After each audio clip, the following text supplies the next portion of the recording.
Welcome to the Big Fellas Podcast, where we chop it up about all things past, present, and future about the game of basketball. Where facts, stats, and context reign supreme. That is blasphemous! Sometimes it gets crazy, but we always keep it real. Get ready to learn from players, coaches, and fans from all levels of the game and see the court in a brand new way. And now, fresh off the sidelines, here's your host, John Hartofilis. What it do, fellas, and welcome to the Big Fellas Basketball Podcast. I'm your host, JH, coming to you from New York City, the mecca of basketball. Today, I'm excited to be joined by Dave Hopla, world-renowned NBA shooting coach. In this episode, we spoke about how Dave became one of the best shooters in the world, stories from his coaching stops all across the association, and what it's like holding some of the most unbreakable records in shooting. We've got a go-in store for you today, fellas. Episode number 33, Dave Hopla, NBA shooting coach. Hi, Dave. What's going on? Hey, how's everything? Great. It's such an honor to have you on. This is so much fun. I mean, being that just a few years ago, I was a camper at all the Super League clinics you used to do. So it's really fun to have you on. I appreciate you thinking of me and, wanting me to be on. Can't wait. And just to start off for our listeners, can you kind of give us a quick little backstory on how you kind of got introduced to the game? When I was a young kid growing up in Keyport, New Jersey, I played, in the Keyport Youth Athletic League for a team called the Hawks.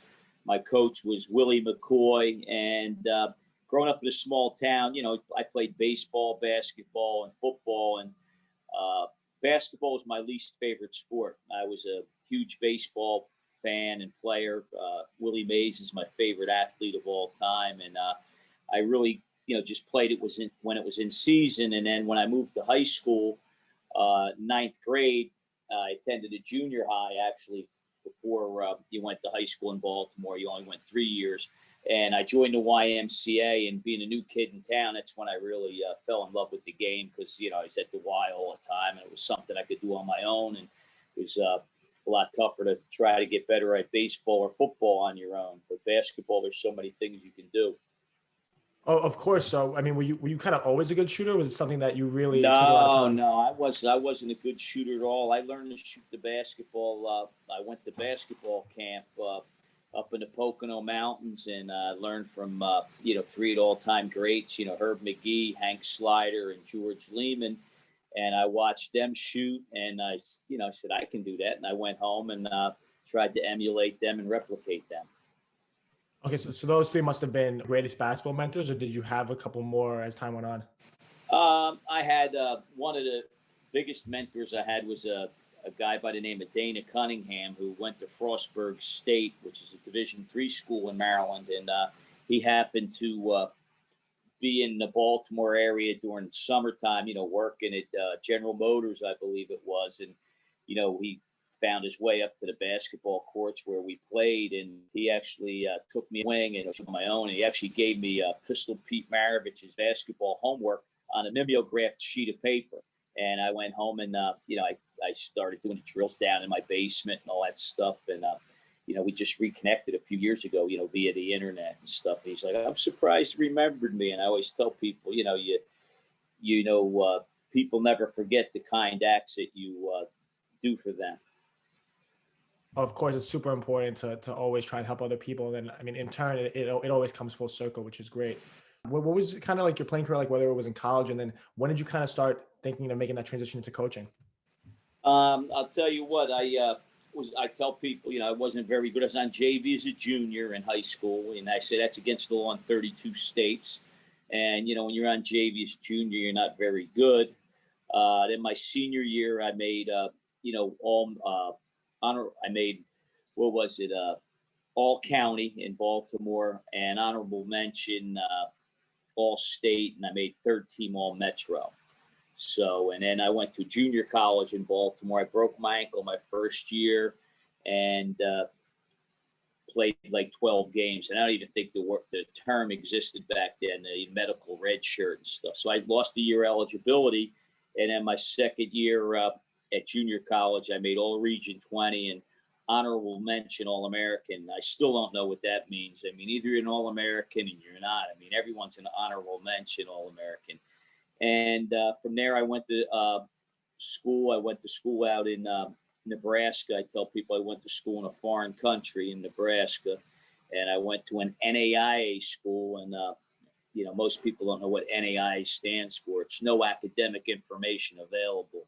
But so I was out there. And then from there, I went overseas and played for a number of years. And then I came back, and I was like 32 at the time. And the Baltimore Lightning were forming a team in the CBA before it was the D League and the G League and all that stuff.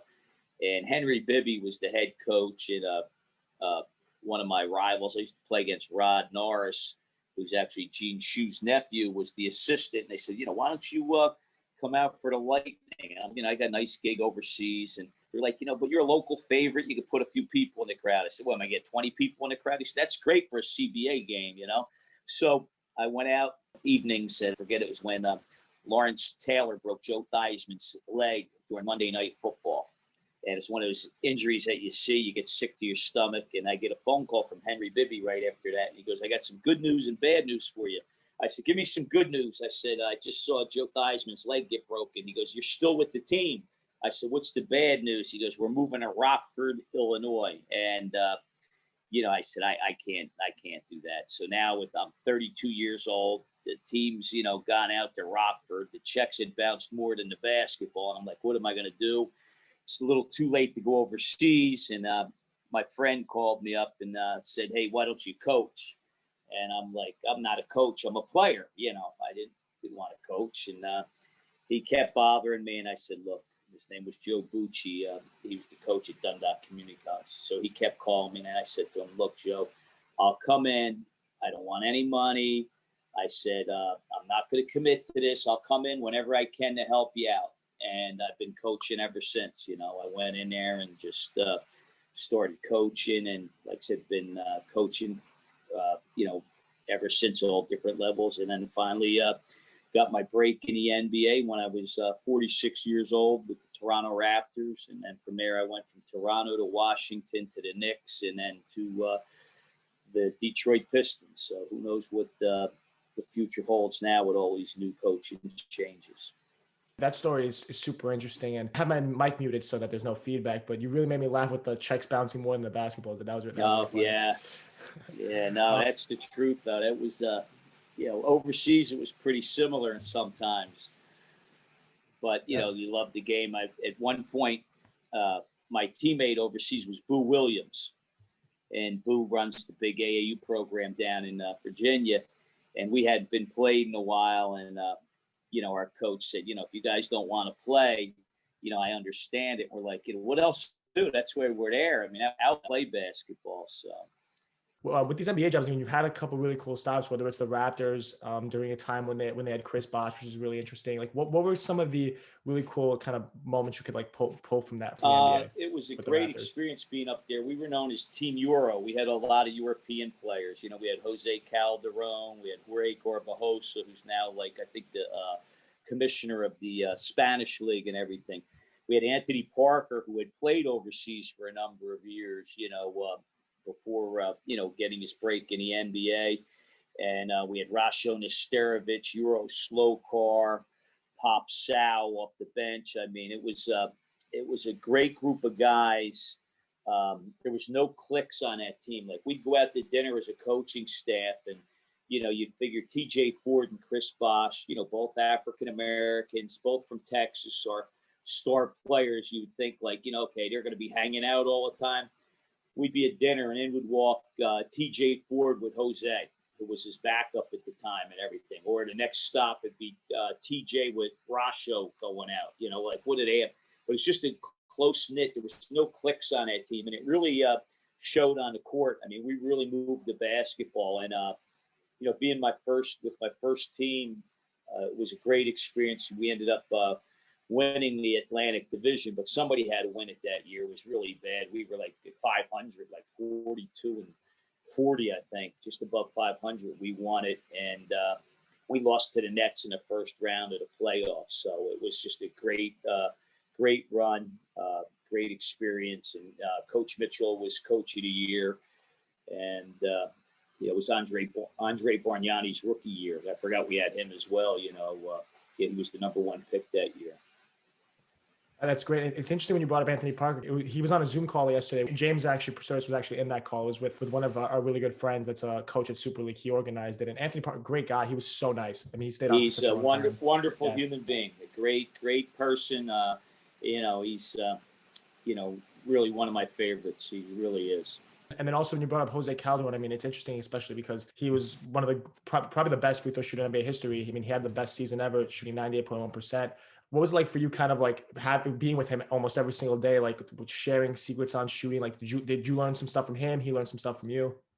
Jose actually, he was one of my, guys that I worked with and everything. And, he was, at first he was struggling a little bit with the, to change from the international to the NBA 3. And he became, very proficient at the 3-point line as well.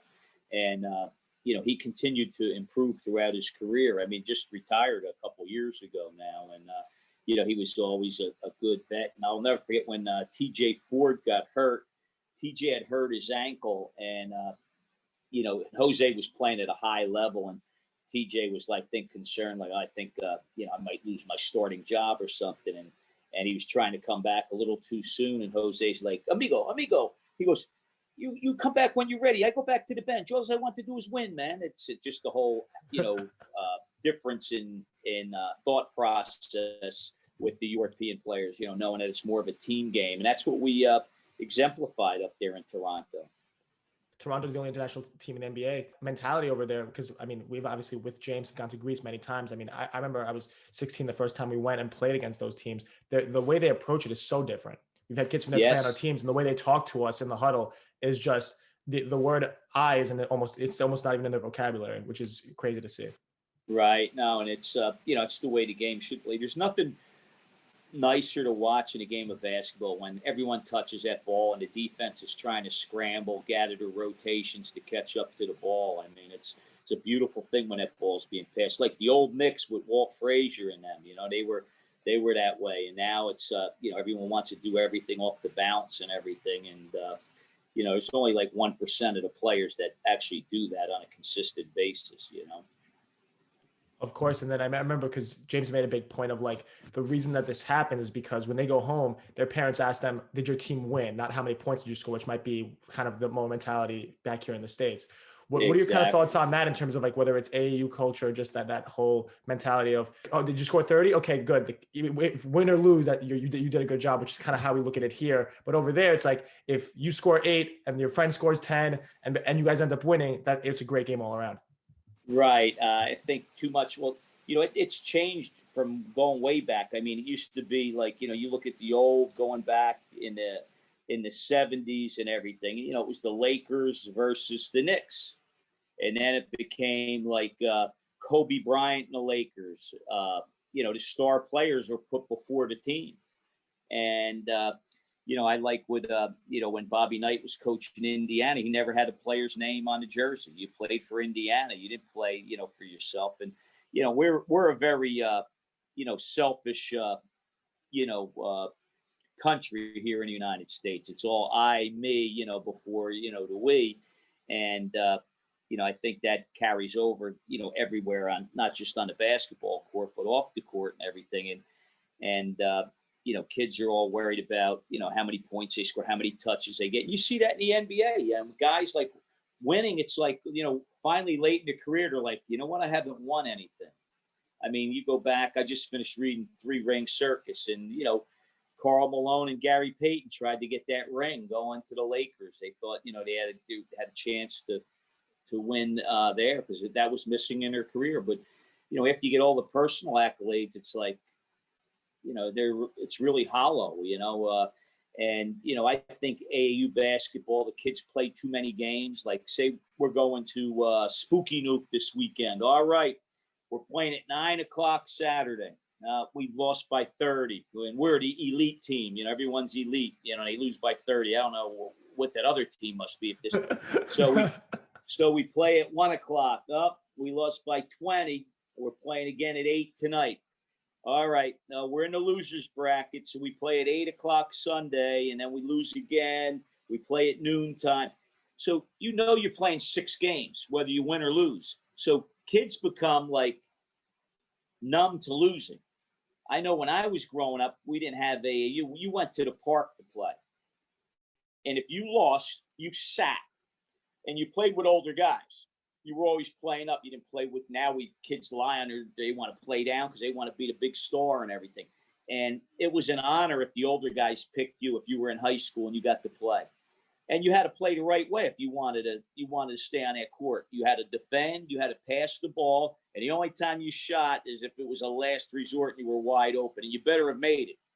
And I know when I was at the YMCA, lunch times in the summertime, a lot of the college kids would come up to play, and the older guys that, would plan their lunch hour. And if you screwed up and they only got to play 1 game at lunchtime, man, you might not play the rest of the summer. Nobody would pick you. And then the other thing is, like, you had to have your next 5 ready to go. It wasn't like you picked the best guys off the losing team. And at the end, like, maybe you only had 3 guys at the last game, and you had to make your free throws in order to play. You didn't just pick the 2 guys that were the best. You had to make free throws. So there was pressure on making a free throw if you wanted to play. And that's so true, especially, I mean, when you consider, I know you feel really strongly about some of the IG trainers that we see on social media putting kids through ridiculous training workouts just to try to show, like, they're trying to be creative, but it sometimes is a little bit fluff. Can you kind of speak on that?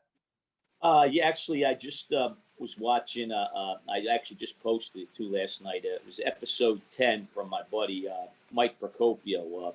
He does Hoop Consultants, him and Dave Severns, and Dave's been coaching for a number of years.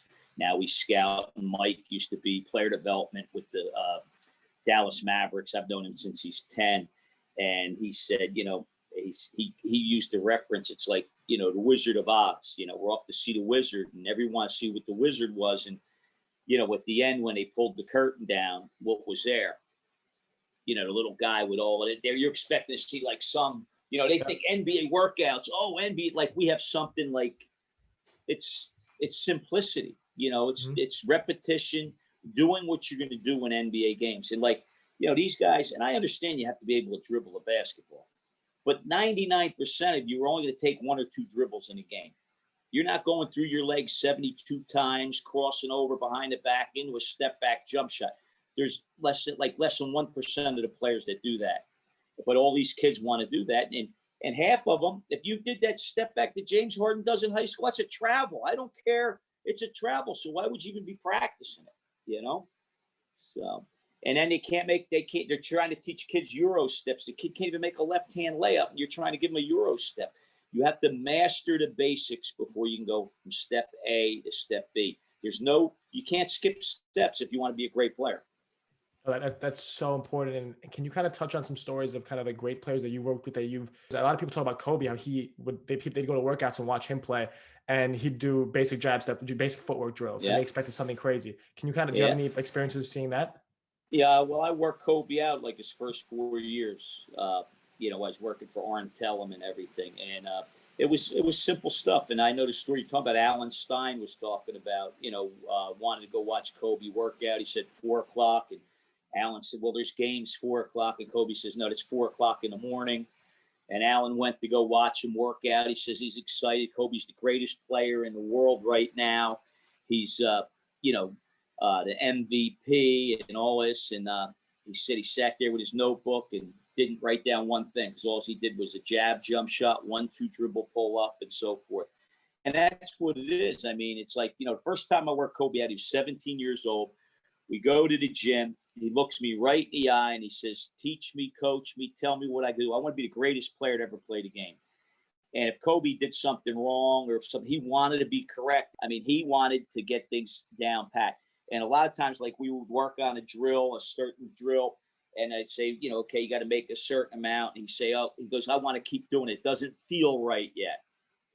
Even though he made, like, say, whether it's you got to make 10, 25 from this spot doing this. I got to stay with it. Doesn't feel right now. Most people can't wait to finish and go on to the next thing. But the difference with Kobe was he wanted to master things. And that's what the things, like I tell people, just because you did something right one time does not mean you've mastered it. And some of my favorite quotes like that I have, like Bruce Lee, the Kung Fu master and everything. He says, I do not fear the man that knows 10,000 kicks. I fear the man who has perfected one kick 10,000 times. And I feel too many players, they want to try to be great at everything.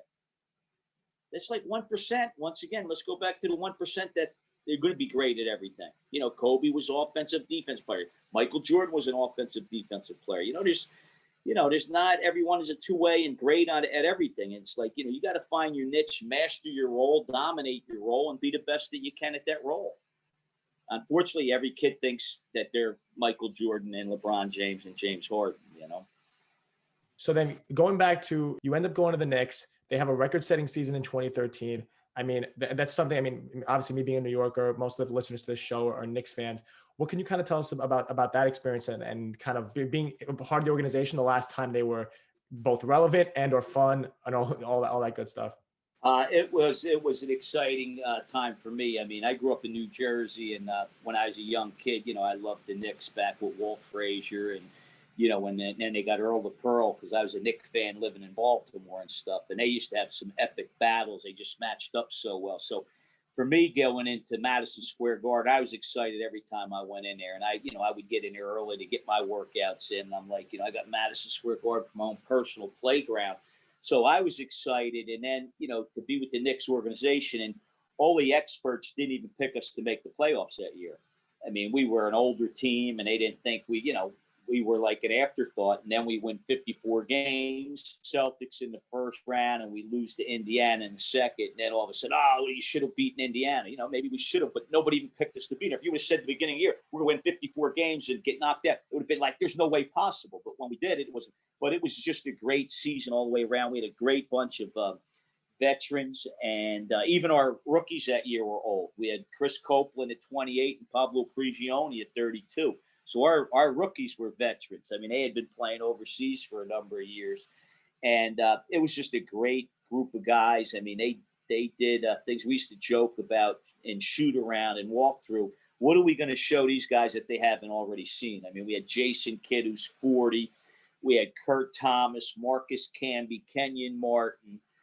We had all the old heads, and it was just a great group. Melo led the league in scoring. JR was sixth man of the year, and just the electricity going into the Garden was it was just a season I'll never forget. And even the second year, we were depleted with injuries early. We finished up like 16-5 at the end of the year, and we were playing really well. And I thought that we were going to make the playoffs. It was sort of like. But we didn't. I think Atlanta got in there before us. But we were playing at a high level, and I thought if we did get to the playoffs, we would have did some damage, because we were playing such a high level at the last 20-some games of the year. But, that wasn't to be. Phil came in, and, he had, cleaned house with us and stuff. So that was the end of that. And now, it's great to see Coach Woodson on Coach Thibodeau's staff being back there. And actually, I've had a lot of people saying, why don't the Knicks bring you back? Especially the way as poorly as they shoot the ball right now. They're, you got RJ. They couldn't make a free throw last year. They couldn't make a shot. Their point guards struggle. So who knows what'll happen there, For that Knicks season, that was a record-setting season. The energy in the Garden must have been electric just because of them winning. But how they won was in large part due to their success shooting and the change in mentality. That everyone credits it to the Warriors with Steph and Clay, but that Knicks team was one of the first ones to really embrace shooting the three ball. What can you kind of touch on that and what that decision kind of came down to? Right. Well, Coach Woodson, he was a shooter himself back when he played. And actually that year we set a record for the most threes made in NBA history. That's been shattered. I don't think it's in the top 50 now because everyone's three ball crazy. But, we emphasized the threes every day, and our guys, bought into it. And we actually had a thing. The guys couldn't leave the gym until we had a certain drill that they had to get. It was it was 3 out of 5. You had to make 3 out of 5 from 7 spots. And if you didn't get 3 out of 5, you had to restart the whole thing over again. And all of our shooters had to do that. And we would challenge one against another. We'd pit one guy against another. And we made it competitive, but also fun. And then, if you did 3 out of 5, you had to do 4 out of 5. And then a lot of guys wanted to stay 5'5". You didn't have to go back anywhere though. You would just stay.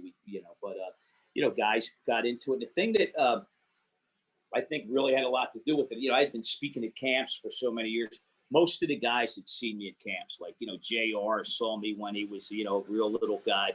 Carmelo saw me at Eastern Invitational, was Amari at Sunshine Invitational. So, going in there, and actually Steve Novak saw me because I'd spoken at Marquette once he was playing at Marquette. So going in, I think, I had a respect factor. Not only could I do it, but I could teach it and so forth. So the guys were sort of excited, to come in and spend extra time with me and stuff, Well, that's great. I mean, especially considering I feel like anyone that's ever been to one of your clinics, watching you miss either 1 or 0 shots, obviously I think will have a lot of respect for you when it comes to everything shooting. I don't think that's a question. Yeah, that's I appreciate that. It's something like I said, and it's something anybody can do if they put the time into it. I say, there's 2 things you have to do if you want to be the greatest shooter in the world. Not 10 million things, just 2. Number 1, you shoot the ball correctly with correct form and technique. I said, that's the easy part. The second part is when nobody wants to be the greatest in the world. You have to shoot it correctly more times than anybody else in the world. And that's when we make excuses instead of making shots. I got to do this, I got to do that, and so forth. I like that. Too many excuses being made, not enough shots being made. That's it. So then now, doing the Dave Hopla shooting clinics for almost 35 years, how do you kind of avoid burnout with that? You know what? I don't get burnt. It's something I love to do. Every day I go into the gym, I'm excited because I challenge myself because I've been charting my shots since I was 16 years old. So this could be the day I set a new record at this drill or that drill and so forth. So I never get bored. I'm excited every time I go into the gym. Even in the NBA, it's such a long season. They call it a grind. And I say a grind's something you don't like. Like you grind your teeth, you grind your gears. It's not smooth. I'm not grinding, man. I'm doing something I love to do.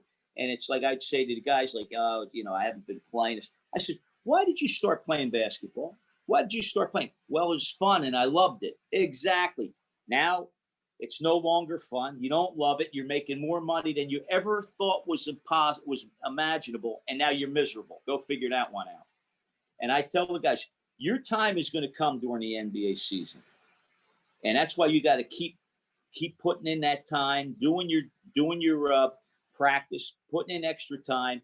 And a perfect example of that when I was with the Knicks was Chris Copeland. That kid didn't know when he was going to play or anything, but he was always ready and he always produced because he always put that time in. I remember, yeah, Chris Copeland just really came out of nowhere and was great that year. So, especially when you're saying it's just always being ready. I could say that with the freshman team, especially at Xavier, at that age, guys get better in a week. They can completely change their games because they grow or they learn something or they have confidence. Confidence is a huge thing too. And confidence is a huge thing. Fantastic. No, that's the truth. The confidence is so important, especially at a young age. And how do you develop confidence? Through repetition, doing drills, and like I said, by charting your shots. Once you see yourself getting better and you're getting better, your confidence soars. Confidence leads to success. Success leads to confidence. Ongoing cycle. With the whole coronavirus pandemic, how's your shooting clinics kind of adapted to fit that in this post-COVID world? My clinics have been non-existent. I was supposed to go to China. I was supposed to go to Canada, Amsterdam, Australia, all over England, Ireland, all through Great Britain, and everything got shut down with that. My camps that I was supposed to have all shut down for the summer. Unfortunately, I didn't get to do them, but luckily, one of the reasons I moved to Florida is I have my buddy's gym 365 days a year, 24/7. So I still could do my workouts, and I was doing some workouts with local kids here in Florida. So I continued doing that. And now things are starting, the numbers are spiking, but now that the season's over, agents are contacting me, because I have it's a full court facility. There's nobody, no onlookers, no outsiders there. It's me and whoever I'm working with. I haven't even had anyone else in the gym but me and the person I work out, whereas I usually have, my daughter comes in to do the videotape, and I usually have, a couple of interns, rebound and charting shots. I haven't even done that. It's just me and the person I'm working out because, some people are, still leery about this whole thing. And like I said, now the season's over, we have agents contacting me and everything. Matter of fact, I'm getting ready to send a letter out to, Giannis's agent, with his lack of shooting, which, hurts him in the playoffs, Oh, it's super interesting with him. I mean, I wasn't gonna bring it up, but that's a great point because I don't know if you've seen the video recently of his rookie year and how smooth his stroke looked back then. Yeah. And then as he put on weight, or maybe I think a lot of people put it on kind of the coaching staff there too, kind of just changing his shot a little bit. But it's obviously, it went from, he was a mid 30% shooter his rookie year, and it's just gone down. Right. While everything else about his game has gone up. Yeah. His points per game, everything has gone up. What do you kind of think about that? Well, like I said, it's he's put some weight on and stuff, and now, like I said, you got to realize his rookie year, he wasn't the 2-time MVP either. Now everyone's gauging up on him. He's not getting the looks he had, but the free throw shooting, there's no excuse for that to be going down. But I've got pictures of him, and I mean his balance hand, I call it a bounce. It's opened up. You see it like this. It's actually higher than his shooting hand.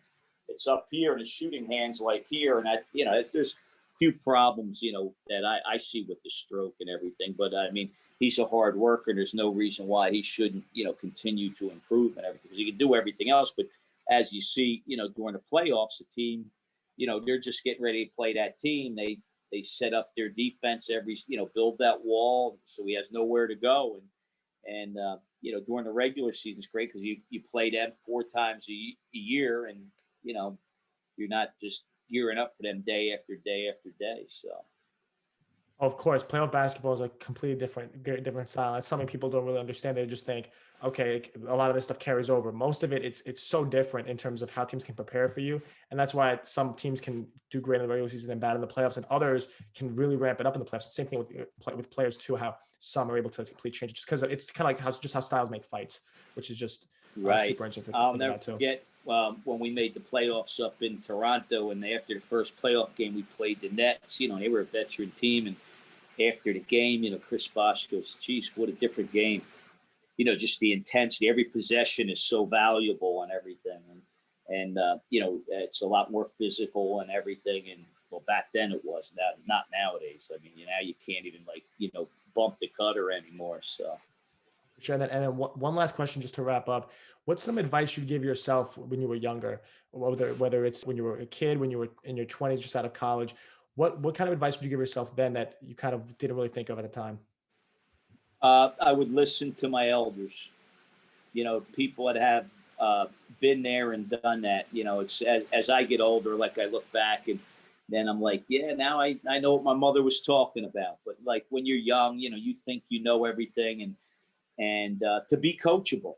I mean, one of the big things I think nowadays when kids are being corrected or coached, they take it as a personal attack, on who they are. I mean, and coaches are trying to make you a better player, a better person, so the team is better. And so many kids take it as you're disrespecting their game, they're disrespecting them. And I remember listening, this was several years ago, listening to John Thompson on a radio station when I was down in the D.C. area, and he talked about, head coaching, and he saw it even back when he was coaching. He says, the problem is, he said, a lot of the African-American kids, they've been raised by their grandmothers.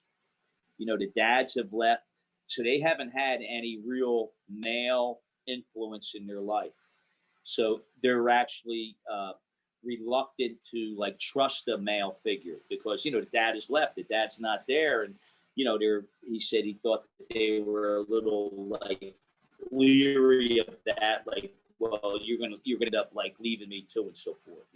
So I thought that was an interesting perspective on his part and stuff. But it's to accept coaching, embrace it. I mean, like Steph Curry said, if you're not correcting me, you're not coaching me, and I'm not getting any better. And the great ones want to be coached. They want to be taught. Like I said, Kobe's looking me in the eye. I want to be the great. Teach me, show me, tell me what I got to do, and I'll do it. But like I say, people are like, what was it like? And I said, it was a double-edged sword. It was great that I worked with Kobe, and a great player, and he wasn't ready for the NBA that first year, but he bounced back from 4 air balls and everything. And I said that I've been disappointed because I've never had anybody work as hard as Kobe since that time. It's like guys who come in, they got to stretch, they got to do this, they walk through the drill, and he was just an incredible guy on that basketball court. Especially considering what you said at the end about how it's disappointing because you always you hold everyone to that standard. Some of the best advice I've had on the show is from Brandon Steiner in one of the first episodes, saying, because I was asking him how to get more out of my players, because I'm always trying to push them. I'm always trying to make them work as hard as I did a few years ago. I always bring that up in his example. He's like, John, you have to realize not everyone's Kobe. Those were his exact words. Not everyone's Kobe. Yeah, not everyone's, if you're a hard worker, not everyone's you. Yeah. So you have to understand that you have to kind of, instead of match the player with, match yourself to the player instead of matching the player to you. Yeah. To make sure that you accommodate them and their needs and who they are as a player, as opposed to having them fit you as a coach. So that that idea that you just said was fantastic in explaining that. Yeah. So it's funny. I was listening to NBA radio today, and Sam Mitchell was on, and Sam was coach of the year when I was in Toronto, and he was saying you have to be fair with every player, but you can't treat every player the same way. There's certain guys you can get on. And he was using Chris Humphries as an example. He goes, I could get on Chris Humphries, blah, blah, blah. He said when he's coaching Minnesota, he could get on Karl Anthony Towns, but Andrew Wiggins, he had to talk to him. Certain people don't respond, to, screaming and hollering. Some do. And but you have to be fair with every player. And although you're not treating each one the same. And it's, Reggie Theus was on there as well. And Reggie Theus, he said, he coaches his team like he would his family. I'm not here to be your friend. I'm here to teach you right from wrong and make you better. Of course, and what you're saying, that line is so difficult to go across. It's a fine line, but that's what separates the good coaches from the great coaches. So that's really what it all comes down to. So Dave, thank you so much for coming on. I really appreciate it. And I had a great time talking to you, and I know my listeners are really gonna learn a lot from this episode and take a lot from it. So thank you. Thank you very much. I appreciate you having me on, and tell everyone there I said hello and hope to be back to do a clinic in the near future. I can't wait. That'd be fantastic. All right. Have a great day. Bye-bye now. Bye. Thanks for listening to the Big Fellas Podcast. Check us out on all major social media platforms at Big Fellas Pod to join the chop up. You can also listen to us on every podcast platform on the planet. Stay tuned for the next episode, Big Fellas.